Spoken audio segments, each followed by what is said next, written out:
ప్రజ్వల్ రేవన్న ఈ పేరు ఇప్పుడు దేశవ్యాప్తంగా సంచలనంగా మారింది.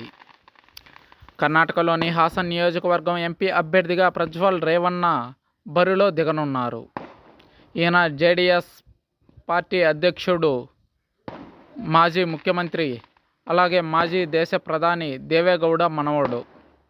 ఓ ప్రధానమంత్రికి మనవడు, మరో ముఖ్యమంత్రికి కుమారుడు. అయితే ప్రజ్వల్ రేవన్నపై రేప్ కేసు నమోదు చేసినట్లు కర్ణాటక పోలీసులు చెప్పుకొస్తున్నారు. ప్రజ్వల్ అనేక మంది అమ్మాయిలని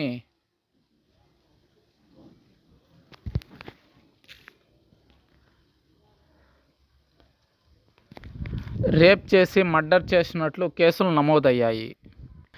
ఈ టాపిక్ ఇప్పుడు దేశవ్యాప్తంగా సంచలనంగా మారింది. అయితే రోజుకు 2-3 అమ్మాయిల్ని రేప్ చేసినట్లు అమ్మాయిలు కంప్లైంట్ ఇవ్వడం జరిగింది. ఒక్కసారిగా మూకుమ్మడిగా కేసులు ప్రజ్వల్ రేవన్న మెడకు చుట్టుకున్నాయి. ఈ కేసులు అటు అధికార పార్టీకి సవాలుగా మారాయి.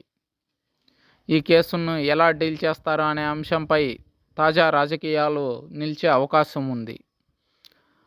అయితే అనేక మంది మహిళలను మర్డర్ చేసినట్లు కూడా చెప్పుకొస్తున్నారు బాధిత మహిళలు. ఈ విషయంలో కర్ణాటక ప్రభుత్వం